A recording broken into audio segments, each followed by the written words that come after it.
Saúde, irmãos, com a paz do Senhor. Boa noite. Hoje é dia 30 de abril de 2020, 20 horas.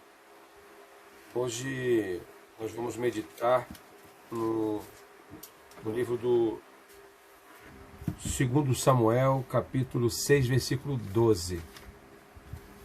Queria mandar um abraço para todos os membros da Igreja Assembleia de Deus Palavra que Liberta, a todos aqueles que têm visto e ouvido o vídeo, está no canal do YouTube, para abençoar a sua vida. Amém? 2 Samuel, capítulo 6, versículo 12, assim está escrito: Então avisaram a Davi, dizendo: O Senhor abençoou a casa de Obed-edom e tudo quanto ele tem, por amor da arca de Deus. Foi, pois, Davi com alegria, fez subir a arca de Deus da casa de Obed-edom à cidade de Davi. Irmãos, nós estamos diante de uma passagem muito pedagógica. Ela nos ensina algo tremendo. Essa passagem é aquela passagem onde Davi ele decide, depois de estabelecer o seu reino, ele decide trazer a arca do outeiro da casa de Abinadab e trazer a casa para próximo, para Jerusalém. E diz a palavra do Senhor que ele juntou 30.000 homens, fez aquela festa e foram buscar a arca. A história diz que eles pegaram a arca e colocaram sobre a carroça, sobre uma carroça puxada por bois, uma carroça nova, penso que uma carroça bonita, bem aparelhada. Colocaram a arca em cima e decidiram voltar para a cidade de Davi. Porém, no caminho, quando os animais ali puxavam a carroça, onde estava sobre a carroça a arca, o boi, passando por do terreno, a roda do carro bateu em um buraco e a arca do Senhor ia caindo. E do lado da arca estava Uzá. Uzá estava ali assessorando. Na frente ia Uzá e Aiô. Mas quando a arca ia caindo, Uzá ele tentou pegar a arca. E a Bíblia diz que na mesma hora o Senhor matou Uzá, porque ele não podia tocar na arca, enfim, olhar na arca por dentro. Bom, isso, olhar, tocar, isso não vem muito ao caso, porque o mais importante é a gente entender que estava tudo errado, né? Davi estava feliz? Amém. Tinha que estar mesmo. Só que não sei o que aconteceu, que não consultou nenhum profeta, não consultou nenhum sacerdote, ou houve omissão por parte dos escribas, dos entendidos, porque Israel deveria saber, todos deveriam saber que a arca jamais poderia ser levado sobre um lombo de um animal, de uma carroça. Segundo a lei de Moisés, a arca tinha 4 argolas, 2 de um lado e 2 de outro. Ali era colocado um varal em cada lado e 4 homens conduziam a arca sobre os seus ombros. A arca de Deus tinha por obrigação ser conduzida por 4 sacerdotes, treinados, conhecedores daquilo que estava fazendo, porque a arca havia uma grande representatividade para o povo, e ali a arca garantia a presença de Deus. E a arca cai, e ele vai tentar pegar, e ele morre. Davi ficou muito triste com esse episódio, decidiu não levar a arca mais. Ele ficou extremamente chateado de, no meio daquela festa toda, perder uma pessoa, Uzá morre. Aí é aquela coisa, né, irmãos? No meio de uma festa alguém morre, e por imprudência do rei, né? Porque ele é o líder foi ele que decidiu trazer a arca. E ele deixou a arca na casa de Obed-edom. Só, irmão, que depois de um tempo foram dizer a Davi que a arca lá na casa de Obed-edom estava abençoando ele. Obed-edom começou a prosperar,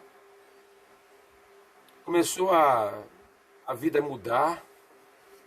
Existem muitas histórias sobre Obed-edom, mas eu não quero me ater a alegorias. Eu quero me ater simplesmente ao que diz a Bíblia. A Bíblia diz que tudo quanto ele tem, ou seja, Deus abençoou a casa de Obed-edom e tudo quanto ele tem, ou seja, Deus não abençoou somente uma área da vida de Obed-edom. Deus abençoou ele por completo.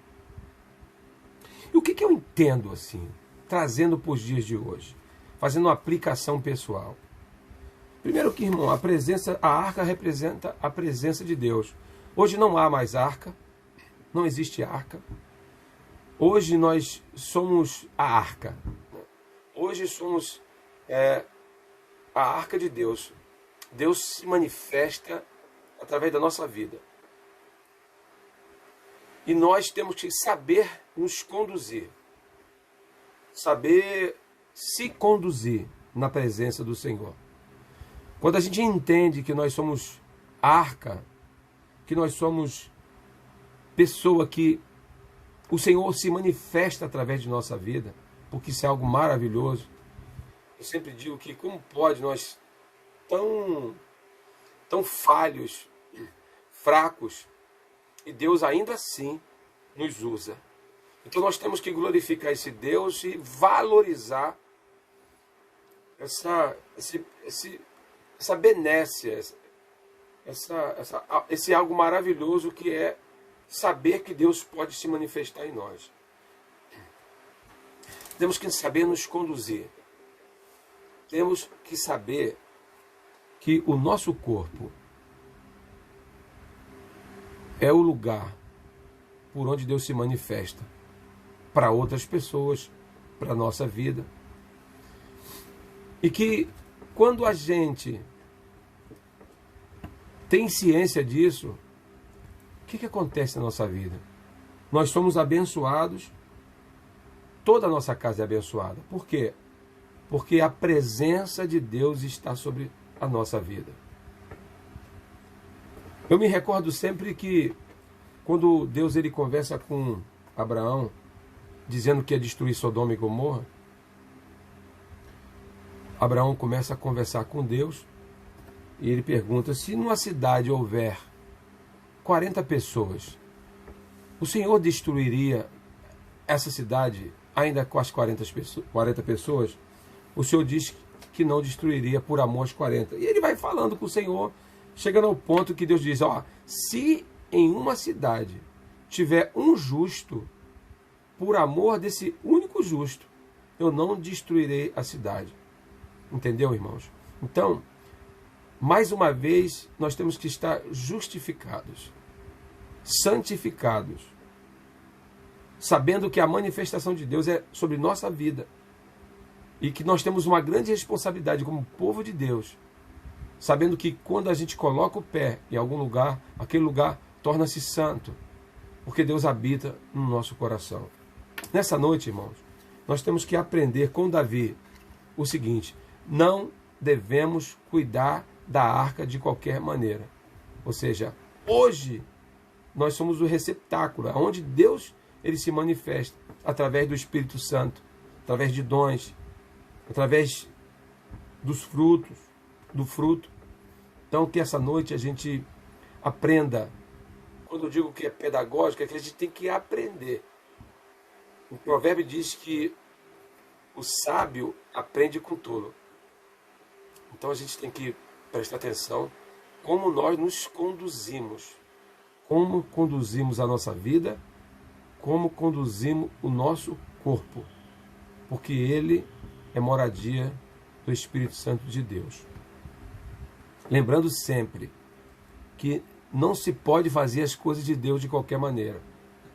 Se Davi tivesse recorrido àqueles que entendiam, fatalmente não perderia aquela vida e ele não ficaria triste com a vida, com aquela empreitada.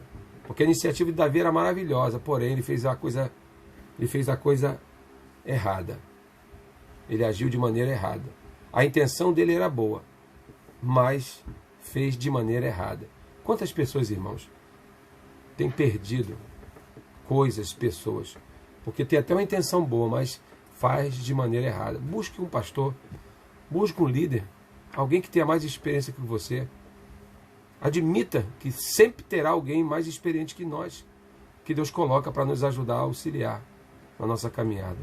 Que Deus nos abençoe, que você tenha uma vida abençoada, que você seja uma bênção, que você seja usado por Deus, que procure fazer sempre a coisa certa, de maneira certa. Deus abençoe você, que a paz do Senhor esteja sobre sua vida. Eu quero orar. Amantíssimo e eterno Deus, graças te damos, mais uma vez, o privilégio que o Senhor nos concede de poder estar meditando em um pouquinho da sua palavra. Que essa noite nós possamos meditar nessa palavra, degustá-la, colocá-la em nosso coração e ponderar acerca de tudo quanto a gente tem aprendido com o Senhor. Nos ajuda, Senhor. Perdoa nossas falhas, nossos pecados, nos ajuda, nos livra dessa pandemia que tem assolado todo o planeta Terra. Dá vitória ao teu povo, para que mais rápido possível possamos estar juntos, glorificando o nome do Senhor Jesus Cristo. Amém? Lembrando, irmãos da DEPAL, sábado agora nós teremos o culto lá no monte, tá bom? Todos estão convidados. Inclusive, nessa oportunidade, a gente vai fazer, depois do culto lá no monte, nós vamos fazer um piquenique lá. Então, peço aos irmãos que se organizem aí, tragam um bolo, um suco, um refrigerante. Depois que a gente louvar o Senhor, a gente vai, como diz já no Pernambuco, vamos merendar. Que Deus abençoe e que Deus dê muita paz nessa noite. Em nome de Jesus Cristo. Amém.